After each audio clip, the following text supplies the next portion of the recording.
감사합니다. 자, 기도하겠습니다. 주님의 은혜로 또 불러주셨습니다. 하나님의 말씀 가운데 또 충만함을 채워주시고 우리 개개인을 향한 주님의 세밀한 음성에 귀를 기울이고 말씀 따라 반응하는 귀한 시간으로 삼아 주옵소서. 아버지의 크신 사랑과 은혜에 감사드립니다. 예수님의 이름으로 기도드립니다. 아멘. 오늘 본문의 내용은 우리가 아는 것처럼 사울의 회심 장면이죠. 그가 이제 하나님의 백성으로서의 삶을 산다라고 하면서 주로 했던 일은 예수님을 믿는 사람들을 죽이는 일에 앞장섰던 것이 그의 일생에 있어서의 또 초반기에 중요한 또 핵심적인 사항들임을 또 보게 됩니다. 사울이 왜 예수님 믿는 사람들을 죽이려고 했죠? 그가 그것이 하나님을 위한 일이라고 생각했기 때문입니다.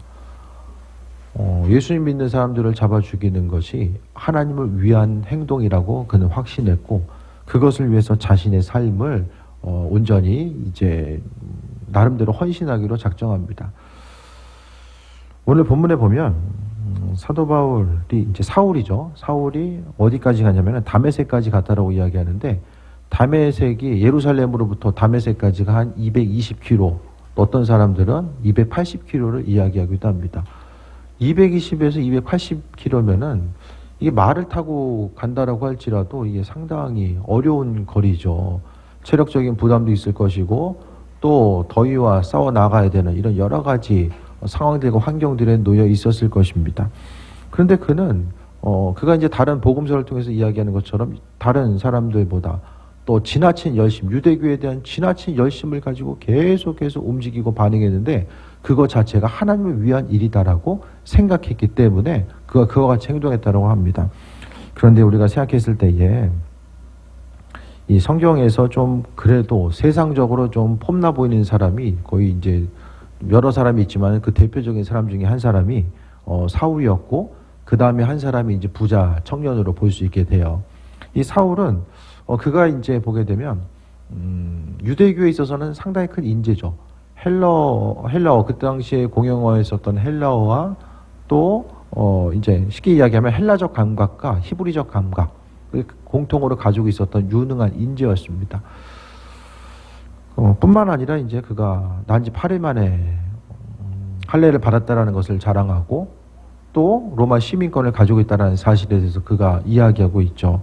그 모든 것들을 생각했을 때에 세상적으로 아주 잘나 보였던 그가 또 나중에 회심을 하게 되고 또 부자 청년을 보게 되면 그가 보면은 그 부자 청년의 예를 봐도 세상적으로는 부족할 것이 아무것도 없는 사람. 근데 이 시점에 와서 우리가 그 둘을 생각했을 때에 그 당시에 가졌었던 조건들은 또 비슷할지 모르겠지만 지금에 와서 현실의 위치 자체는 전혀 극명하게 나눌 수밖에 없는 거죠. 성경에 나와 있는 부자 청년은 우리가 아는 것처럼 예수님께서 내가 너를 제자로 삼아줄게 라고 말씀하셨는데 어떻게 합니까? 사라져요. 그 다음부터 성경에 이름이 나오지 않아요. 그 후에 그가 회심했는지 모르겠지만은 성경에 기록된 그대로만 보게 되면 더 이상 이름이 나오지 않는 거. 그가 왜냐하면 마지막 구절이 근심하며 돌아갔다라고 이야기해요. 그가 만약에 주의 일에 쓰임받는 삶이 있었으면은 성경 마지막 구절이 근심하며 떠나갔다라고 이야기하지 않았을 것입니다. 한 사람은 그냥 근심하며 떠나가고 사라지고요. 또 한 사람의 모습, 사울이라는 청년은 예수님의 부르심 앞에서 그가 이제 반응하게 됩니다.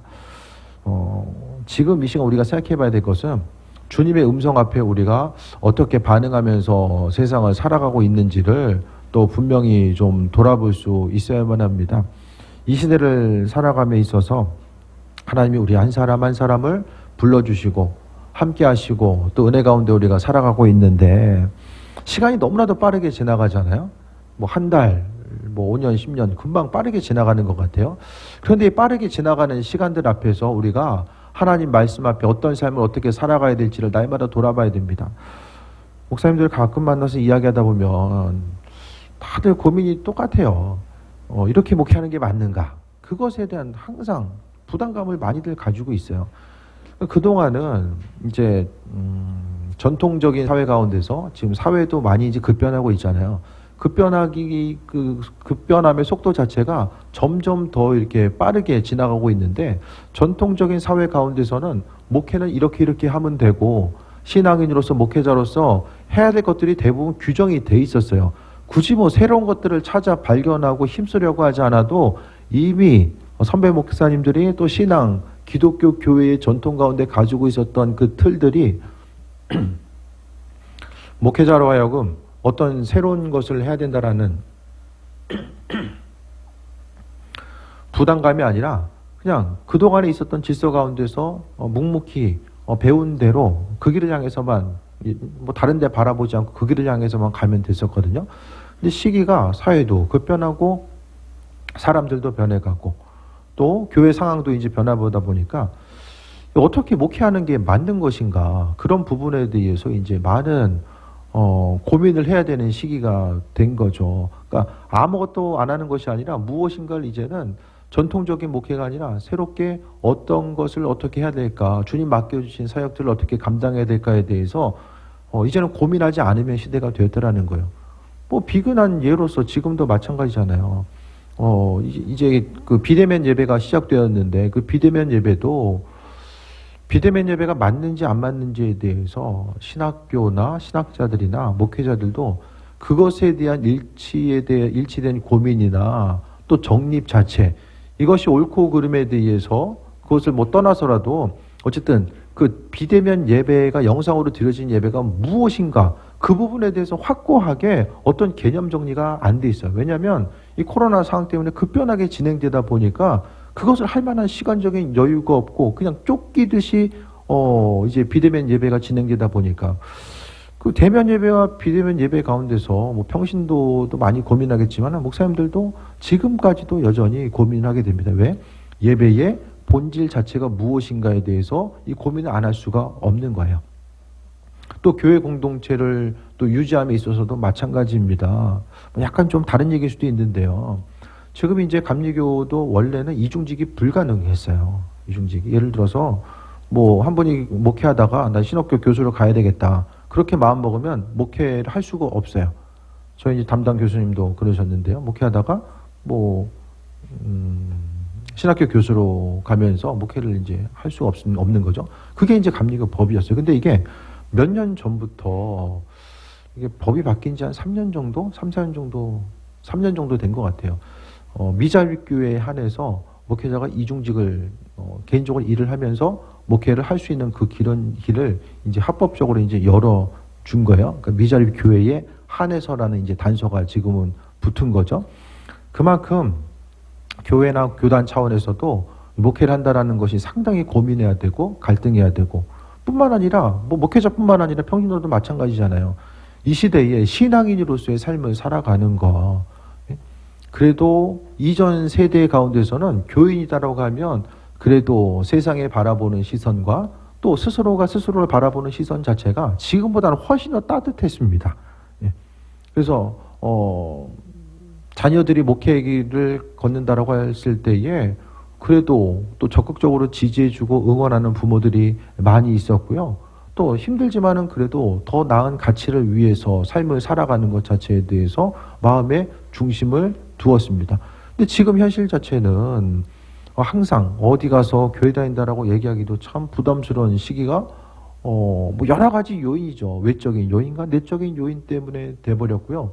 믿음 생활을 한다라는 것이, 믿음을 지키기 위한 그 선한 싸움이 뭐 성경 시대에 나와 있는 것처럼 너 예수 믿으면 죽고 안 믿으면 산다, 이 차원의 것까지는 안 나가지만은 그래도 많은 부분에 있어서 신앙인으로서의 삶을 살아가는 것이 한 번 더 고민하고 갈등하고 또 무엇인가를 결단해야만 하는 쉽고 편안한 상황이 아니라 한 번 더 결단하고 움직여야 되는 이런 상황들에 놓여 있게 됩니다.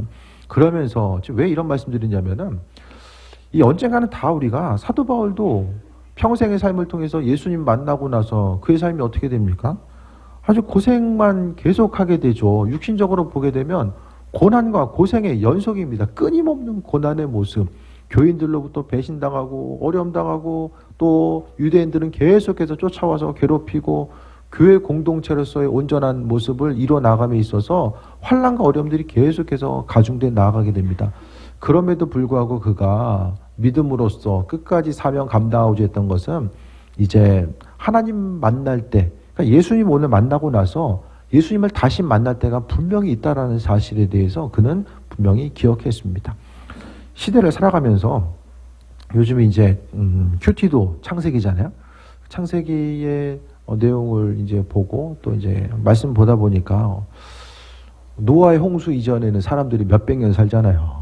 심지어는 막 1000년 가까이 사는 그런 모습이 나오게 되는데 요즘에 수백 년 살려고 하면은 선택하려고 하면 여러분 어떠시겠어요? 지금대로 살래? 아니면 수백 년 살래? 그럼 어떻게 하시겠어요? 예? 아무리 가진 게 많아도 예를 들어서 조건이 있어요. 가진 게 엄청나게 많고 질병으로부터 자유해요. 그 조건이 만약에 갖춰지면 수백 년 사시겠어요? 살짝 좀 고민돼요. 놀고 먹는 건 좀 괜찮을 것 같아요. 저는 싫을 것 같아요. 저는. 네. 다들 이제 기대에 수명이 있겠지만은 저는 저러실 것 같아요. 그냥 하나님 나라 바라보면서 가는 게, 아니 중요한 것은 여기보다는 그래도 천국이 더 살기 좋을 거 아니에요. 그 확실한 믿음이 있으니까 우리가 이 자리에 더 모인 거잖아요. 그러니까 천국을 만약에 살아봤으면 여기가 아무리 좋아도 더 살겠다는 생각은 별로 안 할 거예요. 못 가봤으니까 막연한 낯선 곳에 대한 좀 두려움이 또 있을 수도 있는 거고요. 그런데 우리가 분명한 사실은 우리가 죽는다라는 것과 죽음 이후에는 하나님 만날 때가 있다라는 사실을 분명히 기억하는 거죠. 그래서 세상에서의 삶을 그러니까 좀 보여지는 대로 어떤 인생에서의 삶의 여정을 그냥 보여지는 뭐 100년 안쪽의 삶만 보며 사는 것이 아니라 우리가 좀 더 넓은 관점 가운데 천국이라고 하는 하나님 나라를 바라봄에 있어서 그 관점까지 바라보면서 살아가면 우리가 세상을 살아가는 이 과정들 어려움과 고난이 해석이 돼요. 근데 세상만 바라보다 보면 왜 하나님이 내가 뭐 잘못했다고 나한테 이러시나 이런 생각들, 하나님의 일하심 자체가 이게 해석하기가 힘들거든요. 근데 천국이라는 관점, 하나님 나라의 인도하심과 그 예비하심의 관점 가운데 바라보게 되면 이 세상에서의 순간은 하나님과 우리와 그 믿음의 교제, 그 친밀한 교제를 위해서 어떻게 생각하면 이 시간이 훈련의 시간일 수도 있고요. 하나님과의 깊은 관계를 만들어가는, 그러니까 환난과 어려움의 때에 사람들이 더 하나님 찾게 되잖아요. 그러니까 하나님의 살아계심을 우리가 어려움의 순간을 통해서 그분을 더 깊이 바라보고자 하는 귀한 시간입니다. 오늘 본문 가운데 사도 바울은 이제 지금의 그러니까 주변에 있었던 사람들, 바울이 예수님 전하고 다닌데 그 얘기가 유대교인들 그들에게 들려졌을 때에 유대교인들은 아 지금이 말세구나 이렇게 생각했을 거예요. 그러니까 예수님 믿는 사람들, 밖에 받았던 사람들이 바울이 예수님 전한대라고 하니까 받은 충격보다 어떻게 생각하면 그 바울이 누구인지가 동료 유대인들이 훨씬 더 잘 알고 있잖아요. 유대교인들이. 그러니까 오늘 말씀 준비하면서 그들이 얼마나 큰 충격을 받았을까 그런 생각도 좀 해보게 돼요. 다른 누군가가 아니라 그토록 열심을 가지고 누가 시키지도 않은데 예수 믿는 사람들을 잡아들이기 위해서 200km, 220에서 80km를 움직여서 사람 잡아들이기 위해 남녀노소를 막론하고 잡아들이기 위해서 힘쓰고 노력했던 그가 어느 날 갑자기 예수님을 전하는 것. 그러니까 제가 언젠가도 말씀드렸던 것처럼 성경에서 신약 성경에서 예수님 믿기 가장 힘든 사람을 뽑으라면은 이 사도 바울을 따라갈 수 있는 사람이 없어요. 그가 예수님 믿기 가장 힘든 사람이에요.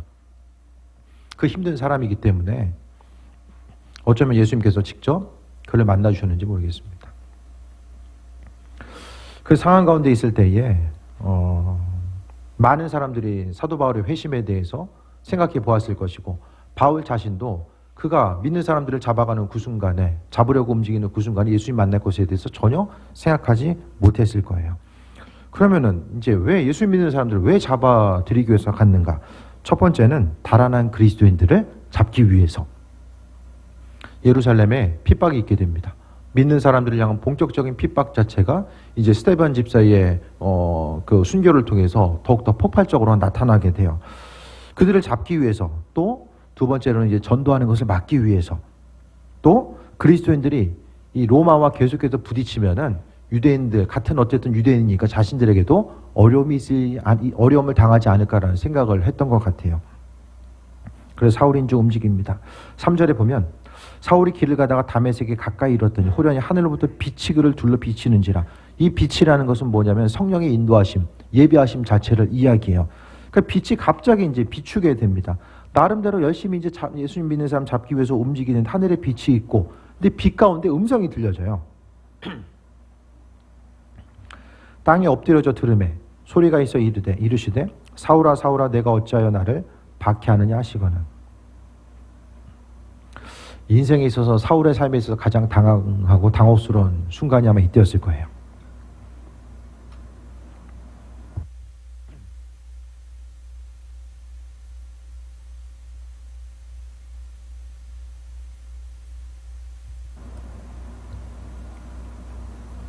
평생의 삶을 통해서 하나님을 위해서 산다고 했어요.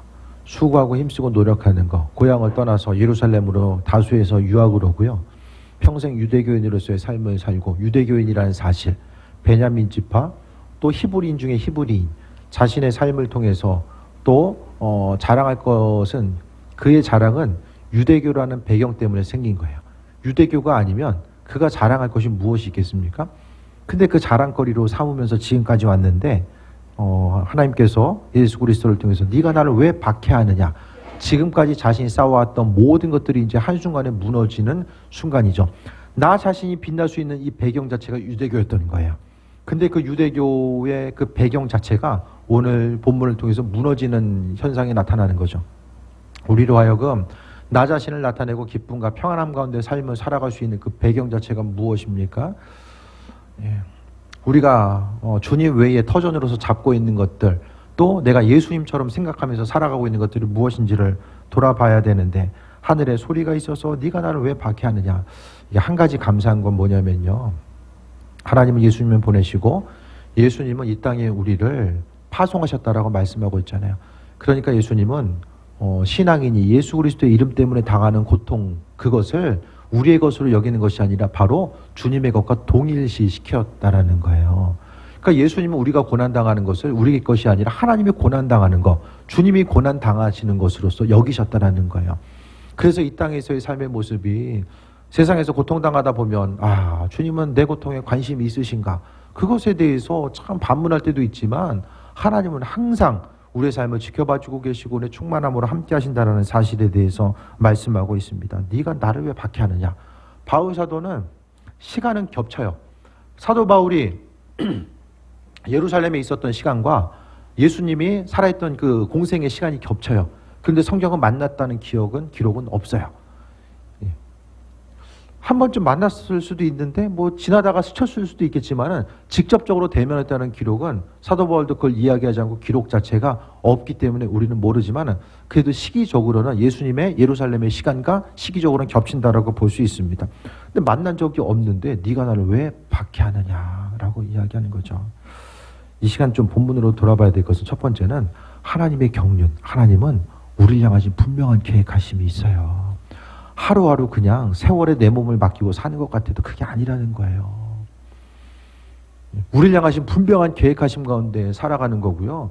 그냥 어쩌다 보니까 인천에 살고 구월동에 살고 구월동에 있는 교회 다니는 것 같아도 이것이 다 하나님의 뜻과 그 예비하심과 은혜 가운데 우리가 살고 있는, 바울도 사실 자신이 주의 일에 평생을 쓰임받을 거라는 사실에 대해서 그가 알았겠습니까? 전혀 상상도 못했을 거예요.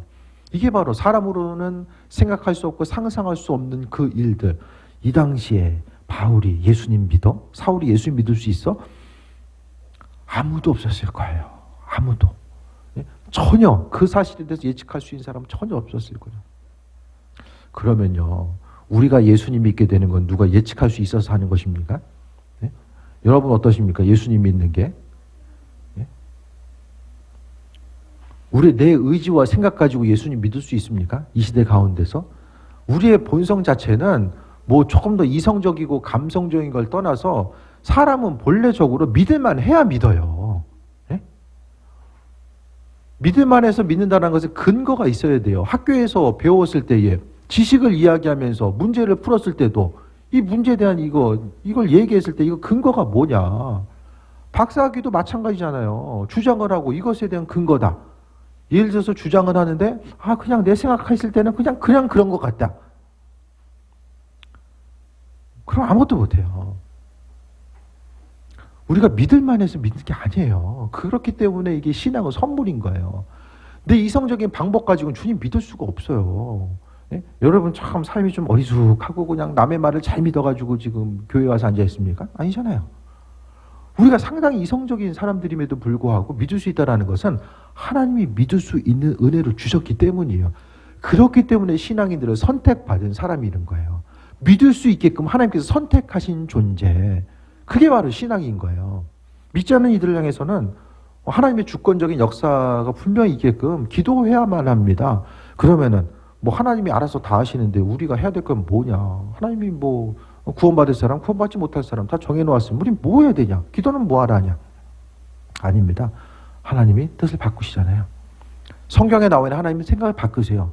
사람들이 기도에 따라서 하나님의 뜻을 바꾸어 나가시는 모습들을 발견하게 됩니다. 그렇기 때문에 하나님이 절대로 뜻을 안 바꾸시면 뭐 하나님의 경륜 가운데 모든 것이 정해져 있으면 뭐 기도할 필요 뭐가 있어요. 그냥 하나님의 뜻이 무엇인가를 발견하고 그냥 살아가면 되는 거죠. 우리의 삶이 하나님의 이끄심과 인도하심 가운데 살아가고 있는 것, 그분이 우리를 선택해 주셨다라는 것에 대해서 말씀하고 있습니다.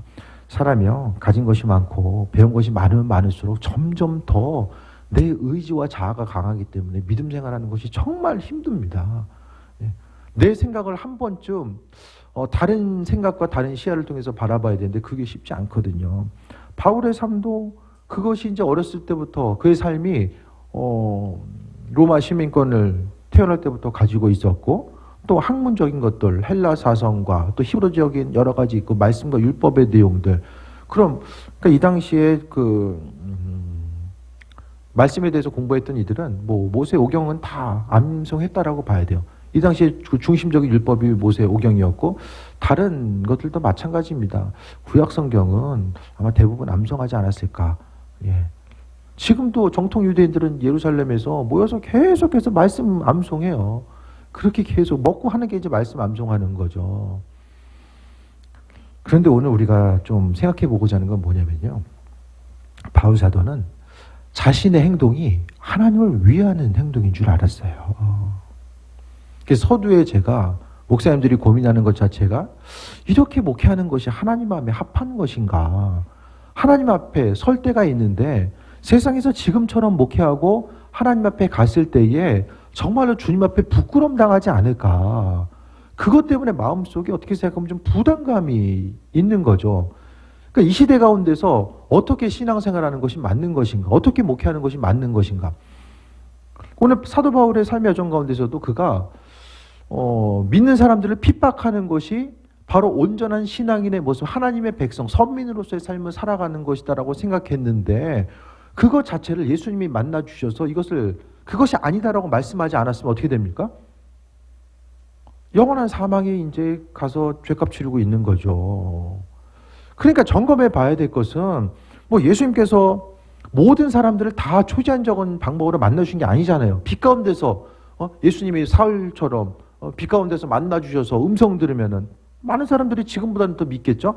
근데 이게 보편적인 방법은 아니잖아요. 이 시대 가운데서 예수님 당시에는 그 사람이 고침받을 수 있는 방법 자체가 없어요. 대부분의 사람들은 질병 걸리면 치유받을 수 있는 방법 자체가 없습니다. 그러니까 예수님은 그분의 선포를 통해서 기적과 능력을 베풀어 주신 것이고 이 시대에는 병원도 하나님께서 사용하시잖아요. 초자연 방법으로도 사용하시지만은 의사의 손길을 통해서도 얼마든지 우리를 치유하시잖아요. 그러니까 방법이 또 있는 거예요. 하나님은 시대에 맞춰서 하나님의 사람들을 이끄시고 인도하시고 함께 하시는데, 그러니까 지금의 시대 가운데서 우리가 지금 이렇게 신앙생활을 하는 것이 성경적인 방법 가운데 이게 맞는 것인가를 분별해 볼 수 있어야만 합니다. 왜냐하면은 내가 생각하는 신앙생활은 그러니까 한 교회에 모여 있어도 믿음 생활은 이런 거예요라고 생각하는 방법들이 다 달라요. 예배는 이렇게 드리고 기도는 이렇게 해야 된다. 뭐 이 정도 하면은 됐다라고 생각하는 것이 주님과의 친밀함을 이야기하는 것도 다 다르거든요. 사람마다 다 달라요. 그럼 나름대로의 다 관점,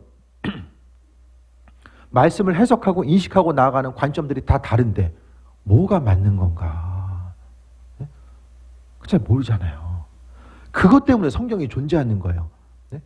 하나님 말씀은 그러니까 시대가 아무리 변화돼도요, 하나님 말씀, 진리의 말씀이 예를 들어서 예수님 당시의 성경 따로 있고 중세 시대 따로 있고 뭐 지금 우리가 보는 성경 따로 있고 이게 따로 있는 것이 아니라 그때나 지금이나 하나님 말씀은 영원히 변하지 않아요.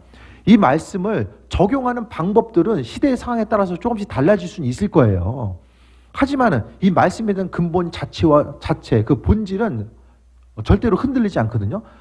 그러니까 지금 내가 목회자로서는 이 광염교회를 섬기면서 내가 이렇게 신앙생활하고 이렇게 섬기는 것이 하나님 보시기에도 맞는 것인가에 대해서 물어보고 질문하고 그분께서 이끄시는 방향 가운데 나아가는 것이고요. 여러분도 마찬가지입니다. 내가 지금 하나님께서 은혜 주시고 직분 허락하시고 신앙인으로서 이렇게 불러주셨는데 내가 이렇게 신앙생활 하는 것이 하나님 말씀에 비춰보아서 이것이 맞는 것인가, 나름대로의 신앙의 원칙이 아니라 주님 보시기에 합한 것인가에 대해서 분명히 질문해 볼 수 있어야만 합니다. 그걸 안 하면 어떻게 됩니까? 시간이 너무나 빨리 흘러가요. 5년, 10년 흘러가게 되고, 그 대표적으로 안타까운 예가 어디 나옵니까? 성경에 보면 나더러 주여 주여 하는 자마다 다 하나님 나라에 들어갈 것이 아니다라고 하잖아요. 교인이 아닌데 주여 주여 합니까? 예수님 믿는 사람들이잖아요. 그들이 주여 주여 한 거예요. 주님 외친 거예요. 그런데 문이 한번 닫힌 후에 주인이 문을 안 열어줘요. 안 열어줘요. 당연히 열릴 줄 알았는데 문이 안 열리는 거예요. 이와 같은 현상들이 왜 나타납니까? 왜 나타납니까? 나름대로 믿었기 때문이에요. 신앙생활은요, 그 주체와 중심이 내가 아니라 말씀을 통해서 하나님 자신이 믿음의 주체고 중심이라는 사실을 말씀하고 있어요. 내가 믿고 싶은 대로 믿는 게 아니라요, 성경의 원칙에 근거해서 믿음 생활이 뭐냐, 그것을 바라봐야 되고요. 시대마다 하나님이 모든 사람에게 다 사도바울과 같은 삶을 살라고 요구하진 않아요. 각각에게 맡겨주신 달란트 자체가 다르잖아요. 1달란트, 2달란트, 5달란트 받은 자들이 달라요.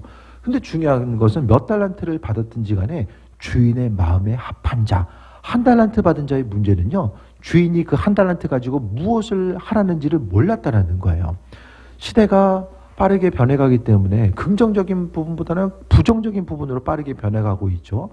관계성이 상실되고 권위가 상실되고 인간성이 상실되는 이때에, 이 안타까운 시대를 우리가 살아가고 사람들이 현실 세계보다는 가상 세계를 더 익숙해하는 이때에, 아이들이 밖에 나가서 노는 것보다 게임에서 친구들 만나고 게임에서 대화하는 것들을 더 기뻐하고 익숙해하는 이때에, 이 시대 가운데 살아가면서 이 빠르게 변화되는 이 시기 가운데서 앞으로의 삶을 어떻게 살아갈 수 있을까? 몇 년이 지나가게 되면 제가 언젠가도 말씀드렸잖아요. 지금 교회에서 예배드린 것 같은 똑같은 이런 가상세계가 지금 세상 모든 사람들이 다 지금 가상현실 얘기하거든요. 모든, 교육도, 교육의 화두, 경제의 화두, 모든 것들이 다 중심이 가상세계에 다 꽂혀 있어요. 이게 지금 비대면이 이루어지면서 그 전부터도 마찬가지고요. 다 가상세계, 뭐 가상화폐도 이야기하고 가상현실도 다 이야기하죠. 전부 다 가상. 곳곳마다 점점 더 이제는 사람 구경하기가 힘들어져요. 은행도 사라지고, 사람 만날 수 있는 공간 자체, 무의점포가 또 얼마나 늘어나요. 사람을 점점 더 만나기가 힘들어져요. 밖에 나가서 특별한 일 아니면 이제 위축되는 시기를 살아가고 있고, 예배도 마찬가지예요. 점점 더 늦어도 10년 안쪽이면 사람을 만나지 않아도 만나는 것처럼 유대관계를 느낄 수 있는 때가 도착하게 되는 거예요. 이 대표적인 예가 약간 그 미국 영화에 보면 이제 매트릭스 비슷한 거, 가상현실인데 그것이 현실처럼 느껴지잖아요. 그게 꿈이 아니라요, 인터넷 속도가 발달되면서 그게 점점 더 현실로 오는 거예요. 그러니까 이제는 공연장에 가지 않아도, 야구장에 가지 않아도, 심지어 예배 공동체에 교회에 오지 않아도 어떻게 됩니까? 교회에서 예배 드리는 것과 똑같이 현실을 느낄 수 있는 그 시대가 지금 오고 있다라는 거예요. 그럼 그 시대 가운데서 이게 변화되는 시기 가운데서 이 어떤 삶을 어떻게 살아갈 것인가에 대해서 이거를 우리가 날마다 고민하지 않으면 불과 5년 전, 10년 전보다 믿음 생활도 바뀌어졌고, 신앙인으로서의 삶을 살아가는 그 기준 자체가 정말로 많은 이 교회 공동체가 전통적으로 가져왔던 부분들이 많이 무너졌잖아요. 정말 많이 무너졌어요. 그래서 결론적으로 말씀드리는 것은 뭐 여러 가지 것들이 있겠지만은 내 신앙의 모습이 주님 보시기에 합한 것인가, 그것에 대해서 스스로 질문해야 됩니다. 옆 사람이 계속 이렇다 저렇다 이거 해야 된다 저거 해야 된다라면 마음이 또 어려울 수 있잖아요. 그러니까 스스로 하나님 말씀을 바라보면서 주님을 가까이 있었던 사람들, 주님의 제자들, 또 주님의 제자들의 제자들이 어떠한 삶을 어떻게 살았고 어떻게 신앙생활을 했는가, 그것에 대해서 한번 좀 돌아봐야 됩니다. 믿음으로 살아가는 것이요, 때로는 이 시대 가운데 상당히 부담스럽고 어려운 얘기일 수도 있어요. 그런데 중요한 것은 이 시대 가운데서 시간은 빠르게 지나가고요, 주님 만날 때는 내가 생각하지 않고 예상하지 못한 시기에 우리가 주님을 만날 수 있다는 거예요. 그래서 시간 앞에 겸손하고 하나님 앞에 겸손하고, 내가 언제나 세상에서 우리가 노후를 준비하는 것도 중요하지만 주님 만날 준비가 얼마큼 돼 있는가. 오늘 본문 가운데 사도 바울이 예수님을 만나지 않았으면 주님 만날 준비가 더 돼 있지 않는 거죠. 이것이 전부인 줄 알고 이렇게 신앙생활하는 것이 전부인 줄 알았는데, 우리도 다시 한번 우리 스스로에게 질문하며 이렇게 신앙생활하는 것이 하나님 보시기에 합하고 맞는 것인지에 대해서 점검해 보고, 만약에 그것이 아니라고 한다면 하나님 말씀에 비춰보아서 우리의 삶을 어떻게 점검하고 나아갈 수 있을까. 이 땅에서의 삶이 주님 허락하신 은혜와 축복을 누리고 하루하루를 살아감에 있어서 성경은 주님과의 관계성 가운데서 포도나무와 가지의 비유를 통해서도 우리가 주님 안에 붙어 있을 때 열매 맺는다라고 말씀하고 있습니다. 예배 가운데 하나님의 사랑과 은혜를 공급받고 기도할 때마다 아버지께 주시는 것들을 공급받는 거예요. 주일 예배가 그냥 보여지고 예배라는 순간에 참여해서 내가 참여하고 그냥 돌아가는, 그냥 눈에 보이는 그런 형식적 어떤 눈에 보이는 상황에서 끝나는 것이 아니라, 이 영적인 상황 가운데서는 하나님께서는 이 자리에 임재하시고 우리의 예배를 받으시고 우리의 시간의 주인 되시고 삶의 주인 되신다는 사실을 예배에 모인 이들이 하나님이 인정하는 그 마음을 바라보시고 한 주간의 삶을 또 지키시고 인도하시는 것, 예배는 우리가 생각하는 것보다 훨씬 더 많은 일들을 포함하고 있습니다. 육적으로 영적으로. 그렇다고 한다면 이후의 삶의 여정 가운데 우리의 예배 또 우리의 믿음 생활이 하나님 보시기에 합한 것인가에 대해서 다시 한번 돌아보면서 날마다 스스로를 점검해 봐야 됩니다. 내가 있는 위치가 정말 내가 있어야 될 곳이 맞는가, 우리의 신앙의 영역 그 모든 부분들이 하나님 보시기에 합한 자로서의 온전한 삶을 살아가고 있는가, 그 부분에 대해서 우리가 스스로 점검해 봐야 됩니다. 왜냐하면 우리의 육신적인 연약함이 있어요. 우리의 육신의 한계가 있고요, 의지의 한계가 있고 지식의 한계가 있어요. 많은 한계를 우리가 가질 수밖에 없습니다. 그 육신의 한계를 가지고 있는 우리가 하나님 말씀 앞에 우리 스스로를 날마다 점검해 보지 않으면은, 믿음 생활이 이런 것 같은데 하나를 규정해 놓고 이것이 정말로 그러한가에 대해서 점검하지 않는다라고 한다면, 성경에 나와 있는 부자 청년과 같이 주께서 부르셨음에도 불구하고 스스로 생각하는 믿음의 원칙, 나는 말씀 잘 지키고 또 성경에 나와 있는 십계명 잘 지키고 했으니까 나는 구원받는 사람이 되겠지라고 생각하면서 성경에서 사라졌던 것처럼, 우리의 삶이 그와 같은 모습을 혹시나 나도 모르는 사이에 따라가고 있지는 않은가를 돌아봐야만 합니다. 목회는 목회로서의 이제 은퇴의 시간이 딱 정해져 있잖아요. 그러니까 시간의 흐름 앞에 조금 더 민감할 수밖에 없어요, 목회자는. 근데 여러분이 이제 일생의 삶을 통해서 주님 만날 때, 우리가 이제 죽음의 때를 맞이할 때가 삶을 맞이하는 그 순간을 이제 보다 보니까 그 순간이 이게 피부에 뭐 좀 더 와닿지 않을 수도 있겠지만은, 이 시간을 통해서 올 한 해를 돌아봄에 있어서 하나님의 전적인 경륜 가운데 우리가 살아가고 있다라는 것과 우리의 신앙의 위치, 방향성, 그 부분에 대해서 온전히 점검하지 않는다라고 한다면, 정말 가지나무와 포도나무와 가지에 비해서 떨어져 나간 가지, 한 달란트 받은 사람, 사라져간 청년, 부자 청년, 다 동일한 경우를 이야기하는 거예요. 무엇을 선택하며 어디로 나아갈 것인가. 결국 한 가지로 요약하면 우리가 주님 안에 온전히 살고 있는가, 그분과의 관계성과 교제 가운데서 온전한 삶을 살아가는가, 우리가 가지로서 포도나무 앞에 붙어 있는가, 그 부분을 이야기하고 있는 거예요. 주님 앞에 붙어 있다 보면 아버지께서 우리의 방향성을 날마다 잡아주시고 나아갈 바와 행할 바가 무엇인지를 온전히 깨달을 수 있도록 은혜 베푸시고 인도하실 줄 믿습니다. 오늘 말씀을 통해서 사울을 만나 주셨던 예수님, 그 예수님께서도 오늘 사울에게 뿐만 아니라 우리에게 큐티할 때나 말씀을 보고 들을 때나 주일 또는 평일에 설교 말씀을 통해서 여러분들에게 사울에게 말씀하신 그 하고 싶은 말, 네가 나를 왜 핍박하느냐라고 하셨던 그 하고 싶은 말 하신 거잖아요. 예수님도 이 시간 우리의 순간순간마다 우리의 내면의 마음의 소리, 예배 드릴 때마다요, 우리의 내면의 소리, 주께서 오늘 예배를 통해서 무슨 말씀을 하시길 원하시는가, 나를 통해서 내 심령을 어떻게 두드리고 계신가를 다시 한번 비춰보고, 하나님 오늘 말씀 듣는 중에 또 찬양과 예배 가운데서 주의 음성 듣기 원합니다. 내 마음속에 그 세밀한 음성, 마음의 생각들 주님의 것으로 내가 바꾸자 합니다. 내 마음속에 더 다가오셔서 예배 가운데 임재하신 하나님, 나를 더 깊이 만나 주셔서 내 방향성을 잡아주시고, 회개할 것들은 회개하게 하시고, 또 칭찬받을 것들은 칭찬받게 하셔서 하나님의 백성으로서의 온전한 삶을 살길 원합니다.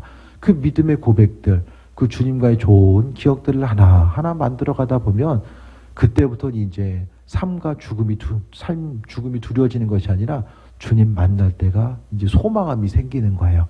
더 깊은 교제함을 주님과 누리고 싶어서 소망함이 생기는 거예요. 네. 삶이 빠르게 지나갑니다. 그 빠르게 지나가는 시간 가운데서 눈에 보이는 환경의 문제 해결하기 위해서, 또 조금 더 안전하고 편안한 것을 구축하기 위해서 거기에 너무 중심 두지 마시고요. 예, 주님과의 깊은 사귐을 통해서 하나님 나라 바라보고, 우리의 삶이 시간도 다 하나님 우리가 이 땅에서의 허락하신 시간만큼만 살 수 있는 거잖아요. 그러니까 주님 모시기 합한 자로서 준비하시고, 주님 만날 때를 날마다 준비하시고, 그 준비함의 순간이 힘들고 어렵고, 예, 날마다 의지를 동원해야 되는 어떤 일들이 아니라 그냥 주님 만나는 것이 기쁘고, 예수님 만나는 게 기쁘니까 기도하는 것이 기쁘고, 그 주님을 더 깊이 알아가기 위해서 말씀 읽는 것이 더 기쁘고, 우리의 신앙의 모든 행동들이 기쁨으로 채워졌을 때에 아버지께서 우리가 허락하신 그 천국을 소유하고, 또 하나님 나라에서도 더 깊은 주님과의 교제함이 계속될 줄 믿습니다. 주님의 은혜를 바라보며 날마다 승리하는 귀한 삶 되시기를 축원드립니다.